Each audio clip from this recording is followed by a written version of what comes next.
which was produced by the Mindfulness Initiative in partnership with the Lund University Centre for Sustainability Studies, where Christine is professor. So the work on mindfulness and compassion by the Mindfulness Initiative, it's sort of set up to look at both of these core human capacities, as Lynn mentioned them. It was set up in 2014 to support politicians in the British Parliament who have been learning about mindfulness and how they could apply it in their political and personal lives for a year or so.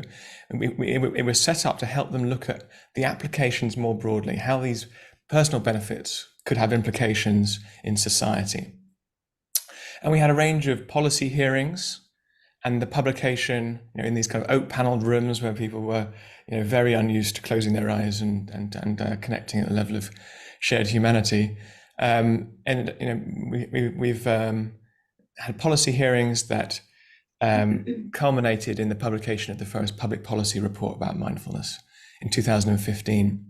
And that's available on the Mindfulness Initiative website, along with lots of other publications, briefing papers on health applications in health, workplace, education, criminal justice, and many more, such as policing, etc. And increasingly, since about 2018-19, looking at kind of bigger, more systemic issues where the evidence is compelling, but isn't so specific. It isn't like we know that mindfulness reduces depression by 38% on par with antidepressants. That's quite easy to make recommendations about. But in the case of some of these bigger systemic issues, we have to work with kind of narrative and building frameworks to thread together the evidence base for these important trainings to make the case that they're really important also to meet bigger wicked problems, as they're sometimes called, sort of ambiguous and complex problems. And one that I have long been motivated by, all of this work I've been doing actually in these areas has actually been motivated by the wicked problem of climate change. And so here, this picture from NASA kind of illustrates often what many people don't appreciate is the thinness of the atmosphere, how precarious it is, and of course, as I'm sure you know, it's rapidly become out of whack. And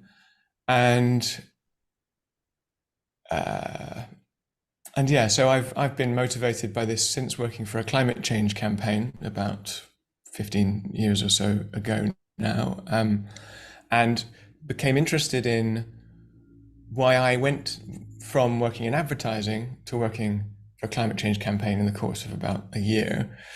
And it was actually the inner work that I'd been doing which helped the same information land differently. And my time in the climate campaign world made me somewhat disillusioned, but I thought, no one's really speaking about this inner dimension. At that time, at least, we were certainly hoping that just giving people more facts would create the action that we needed. The information deficit hypothesis, as it's sometimes been called.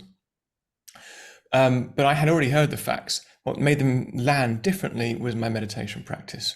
So I went from that climate campaign to thinking, right, how do I fill in this missing piece? Or at least actually my theory of change at that point was so simplistic. It was like, everyone just needs to meditate more and the world will be fixed. Obviously, having worked in this area now for over a decade, it's a lot more complicated than that. But certainly there is a kind of simple message that we can get across. And that's, if Christine and I leave you with one thing, this might already be intuitive to you, but the climate crisis has largely, almost entirely actually, been discussed as an external issue, a physical problem with technical solutions. And our world is set up to treat technical solutions, technical problems as they're called, but this is actually more of an adaptive problem where we are implicated in the problem. The way we look at it, the problem is part of the problem. And actually, our culture, our psychology is wrapped into our technologies, and it ain't that simple. And so we're starting to see that, in the Anthropocene, where humans, are now the greatest shaper of human of our geology, of our climate. We must think about the whole human climate system. And climate's part of a human system, and human systems aren't really fundamentally, roads and power lines. They are human beings with evolved and malleable cultures, emotions, cognitions, relationships, and mindsets. Like the images and the beliefs and the ways in which we structure our thinking are so sort of primary to this. So important voices in the climate movement and in sustainability sciences, like Christine, have started to sort of been, raising this issue, particularly over the last 5 years, but going back further than that, and starting to get some mainstream traction, saying this neglect of the inner human dimension is one of the reasons why we're moving so slowly and sliding backwards in many cases, and we need to not replace it and say this is all about meditating or the inner dimension. Like, we're not saying that, but it's been a missing piece of how we think about the problem and how we design our solutions. And so thankfully, like, high profile voices include Christiana Figueres, the former executive secretary of the United Nations Framework Convention on Climate Change, saying that there are many changes we need to make over the next 10 years. This is her speaking in 2019, I think. And each of us will take different steps along the way, but all of us start from the one place, our mindset. And Christine's definition of a mindset is our beliefs, our worldviews, our intentions, and also sort of values, capacities, skills, qualities of the heart and mind, which her work and others is pointing to be so fundamental. And her advocacy, Christine's advocacy, as well as her colleagues in the sustainability sciences that are starting to wake up to this inner dimension, have actually got this into the IPCC reports that were published last year, the kind of final warning reports that we really have to act on now. And some of the quotes from that include phrases like inner transitions towards sustainability. Inner transitions occur within individuals and also in organizations, even larger jurisdictions, altering beliefs and actions. And then specifically mentioning here meditation and yoga and other social practices that encourage lower carbon lifestyles. So yes, I mentioned this work that I'm about to introduce was done in partnership with Lund and Christine. And so she's been doing work with others to show that the evidence base has got to a point where we can that we can do rigorous reviews now of the linkages between inner and outer dimensions of sustainability. We can have some confidence, at least in this initial framework to do more work and to start investing. And so there's an integrated model in this paper here for those who are interested, showing how inner capacities relate to mindsets, our relationships with ourselves, others in the world, and to climate action. Highlighting that amongst all of the evidence, I think, is it something like 30% of papers mention mindfulness or something, Christine? I can't remember exactly. But yeah, there's a potential role of mindfulness and compassion there. So that was the kind of jumping off point for the piece of work that I'm going to introduce now. So we wanted to ask the question of both policymakers and experts in the field: when you think about or talk about the inner dimension of the climate crisis, what do you say? How do you think about it? We did 26 in-depth interviews with policymakers and politicians about how they perceive this intersection of mind and climate change. And further, if you do perceive it, how should it be considered in your work, in policy making? And then we consulted with over 100 experts working on inner outer change at an academic level or a sort of leadership level. And the outcome was an academic article and a report, and the Reconnection report, Reconnection: Meeting the Climate Crisis Inside Out. So first of all, the academic paper sort of summarized the 4 ways in which we found people talk about this. One will be the least surprising for you, and this is the one we found politicians were most aware of. and that is that the mind is perceived as a victim of the climate crisis. Of course, quite high profile now is the impact on young people particularly, and there is now funding from the Wellcome Trust and interest amongst policymakers in this particularly. Less likely, but amongst some policymakers and most experts, is the awareness that the mind is perhaps ultimately at the root of the climate crisis. How exactly people frame that, I will come on to in a minute. Thirdly, some people saw that the mind is a barrier to climate action. So here we're used to phrases like denial or repression, or cognitive biases, like the confirmation bias or the bystander effect. And one way of understanding actually our lack of action is a massive bystander effect, because it's just such a diffuse set of responsibilities. And finally, those who do really get these first three sometimes see that there is a feedback loop between them, and a kind of somewhat scary feedback loop in that some of the impacts of climate on mind make the causes worse and the barriers greater in some cases.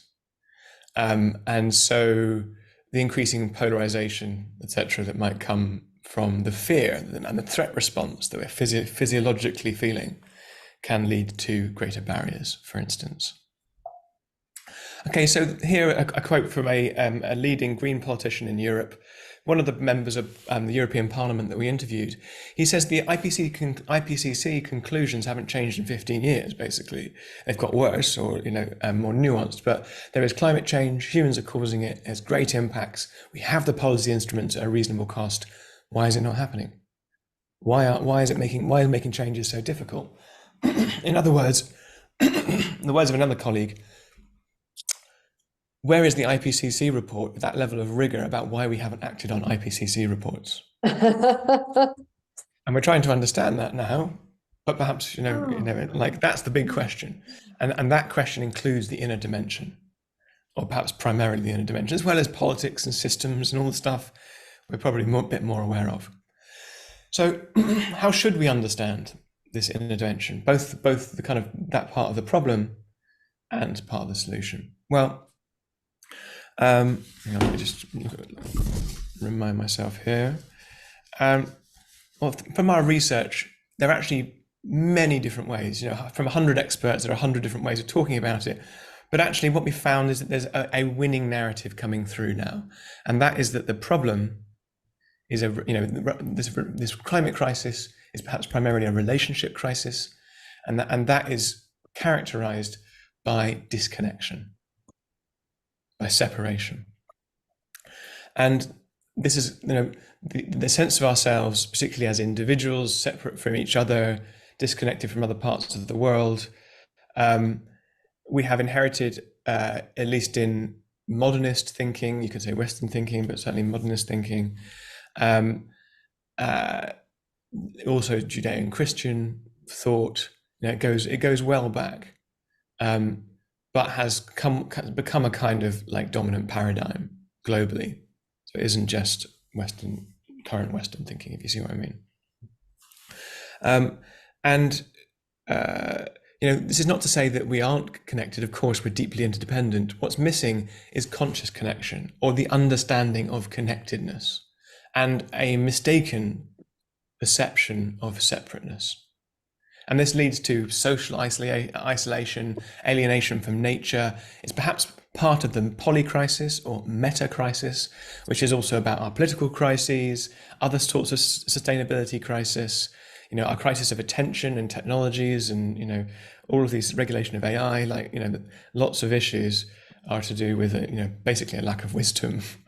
And so our failure to acknowledge the wholeness of our world and to feel the harm that we're creating on the other side of it, to care about that, is part of this disconnection. So we're disconnected from others, from nature and from the world, and also from ourselves. And these, as I'll show in my remaining 10 minutes or so, are interconnected.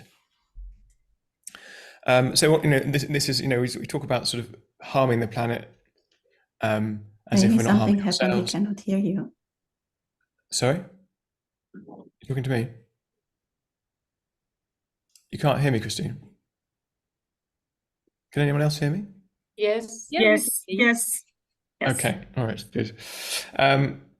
So yes, we're sort of saving the planet as if that's something else, and it's kind of an optional pastime rather than it being, fundamentally us in one big ecosystem.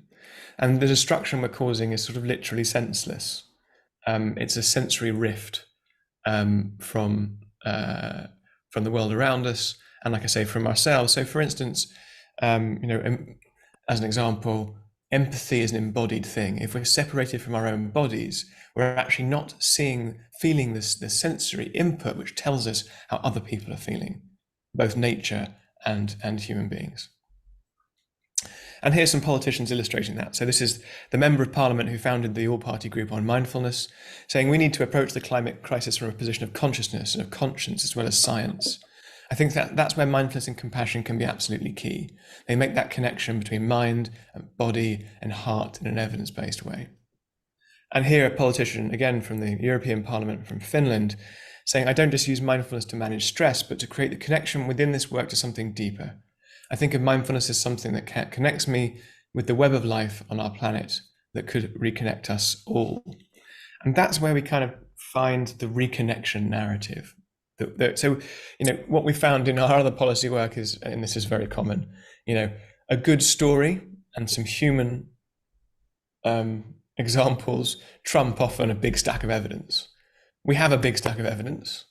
Through Christine's work, it's reviewed in nice ways, but we needed the kind of the narrative that cuts through. So enter the reconnection narrative.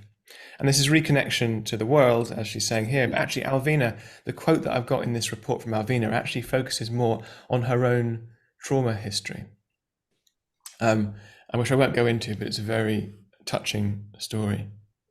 And disconnection for the body through trauma, etc., is part of the picture, even collectively. So I don't have long here, and perhaps we could go into this in more detail. And one thing that might be quite fun is, if I'm able to see it, I don't know if it pops up, but if there's a particular part of what I'm about to show you that you think, oh, that's interesting, I'd love to hear more. If you could click like the heart emoji response, if you know where that is on Zoom, and I think I should be able to see those pop up as a kind of number of emojis. And so I'll know to kind of like maybe come back to it or dive into it in more detail. But essentially, our report, Reconnection, Meeting the Climate Crisis Inside Out, is showing how natural human capacities of awareness and heart qualities, compassion, are fundamental to human connection, have been part of our success story as a species over countless millennia, and have been underappreciated and undermined by our technologies, by our cultures, by the way we've been living. So we need to reposition this inner dimension as fundamental, rather than just perhaps the story of the selfish gene and that was so dominant in the 20th century. There's a rebalancing going on that's showing us as a heartful species, and that's as important as our ability to manipulate our environment and compete with each other. So the first chapter goes into how these things have been important throughout all time, and the second chapter looks at where we are now at this point in the 21st century, and how these things are being undermined, particularly now, and why they're particularly important now. So we have, in the first chapter, we have mind, body, heart, and mind, body, and mind, body, heart. And just from the very beginning, showing how interconnected these things are. And I have to move very quickly here, so forgive me, but I'll just gloss it super quickly. So we have, in mind, we have attention regulation, showing how attention assembles our reality for us. It renders our world, binds our other cognitive and emotional faculties together. And if we're not seeing something on the other side of the planet or in our own environment, it's often an attention, an attending problem. And we also have a bandwidth of perception, like we're bringing certain qualities to perception. And we can also talk about the heart as an eye. The eye of the heart actually shapes and colors and shows different things to us. And so we need to both attend to what's important and broaden and sensitize ourselves, and develop an ability to shift perspective, and get away from rigidity of mind. In the mind-body section, we look at just the fundamental importance of embodiment and the lack of understanding of us as embodied and emotional cognizers.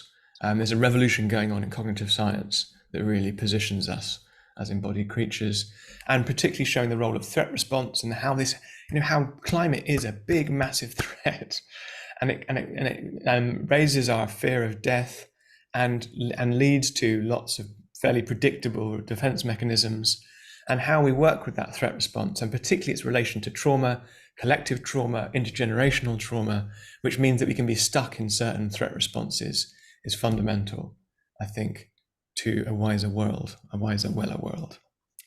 And here comes the kind of the jewel of our evolutionary inheritance, as I mentioned earlier: compassion, emotional intelligence, hugely important for our success and survival so far, and vital for our future survival. We have this skewed view of ourselves, and there's a rebalancing underway. And yes, it's not just about it's not just a nice to have. This is as Tom Rivett-Carnat, a colleague of Christiana Figueres, a sort of senior policy lobbyist and author, says, compassion has an enormously practical application to the world. It is an entry point to action on all types of social and environmental issues. It can be considered a kind of motivational system and not just an affect. Here we are then in the second chapter, and we're looking at this particular historical moment. And where perhaps the mind first goes to in this area is like, how do we just manage the difficulty of this? And yes, that's where we start, in sort of staying with the trouble. First, engaging with the trouble, staying with it in a couple of different ways. Then we look at this understanding of interconnectedness and the felt sense, the embodied knowledge of interconnectedness and nature connection. And then we look at the difficult business of actually acting. Once we've turned towards the difficult, we've understood our deep interdependence. How do we then get through this messy problem of the kind of values action gap, as it's called? How do we go into collective response? Thank you. And so I'll skip this, but this is just basically saying mindfulness has a role to help us to continue to confront the true scale of environmental crises we face. Okay, so turning towards the difficult, in brief, mindfulness and compassion help us to have a radically different approach to the one we habitually take. And that is to turn towards the difficult, very common phrase in mindfulness training. And it is, for many, a radical reorientation. And it's a radical reorientation we need to do collectively in most cultures and spaces still. I'll have to just gloss that, I'm afraid. Psychological resilience, yes, managing difficult emotions that might be motivators and helpful. We shouldn't pathologize them, but we do need to develop our resource to work with them successfully, and build and broaden our positive psychological equipment, resources for the kind of the perseverance and certain forms of hope. I'm not going to say like blind optimism, but certain forms of hope that will help us get through. I say to people, if you're going to read the paper, like maybe look at the things that are most relevant to your work, but definitely read the holistic worldview and expanded identity section. This is the crux of what we're talking about. It's about a development of who we think we are and who and our place in the world. And this looks at mindfulness and compassion and their upregulation of what we call the holistic, intuitive mode of mind, as opposed to the verbal conceptual mode of mind.